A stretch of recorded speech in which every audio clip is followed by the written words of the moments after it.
about, because the glass often looks half empty to a lot of African American and Latino children. So part of our job in investing in early childhood education, or making sure that they're going to outstanding schools, or ensuring equality of opportunity when it comes to employment, enforcing our civil rights laws, investigating crimes like nooses being hung in classrooms. All that contributes to a sense that these kids matter to us. They're not those kids, they're our kids. And when we can have a culture and a government that perceives every child as mattering, then they will respond differently, and I think we will start stitching together the kind of America that all of us hope and dream for.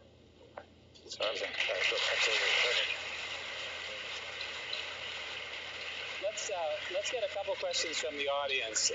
I've also got why don't you go ahead, and I've also got some that were submitted that we also ranked, so go ahead. First of all, thank you so much for coming. Your words are really inspiring. I really appreciate it. I've been voting for quite a few years, a little older than the average Googler, and you're like, look like you might almost be maybe a little older. Yeah. And Bill Clinton is the only Democrat elected in the last 30 years, and he's the only Democrat elected in World War II. Right. I'm tired of losing. Right. So, what have you learned from Clinton that is going to make you win?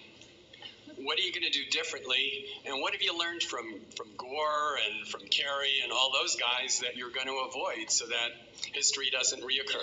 Well, first of all, I think there's a lot to learn from Bill Clinton. I mean, one of the things that Clinton did, I think, was recognize the moment. We were in a particular moment in 1991-92 when the Democrats had not wrung out the excesses of the 60s and early 70s. We were still deeply invested in identity politics, in interest group politics, and the Democratic Congress felt adaptable and shaking off some of the orthodoxies of the past. And he came in and he said, you know what, I'm a different kind of Democrat, and I'm willing to do things in some new ways. And that was a powerful message for that moment. The reason I'm running and the reason I believe I'm going to win is because we are in a different moment. So you can't just copy what Bill Clinton did, but you have to take the same approach. What is it that's needed right now?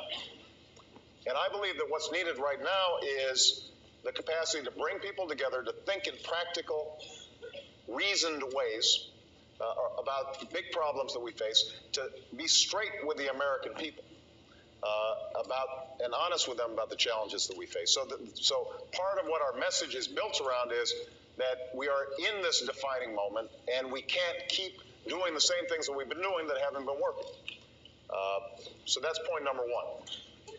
What I've learned in terms of how Democrats lose, Democrats lose when they are not clear about what they stand for.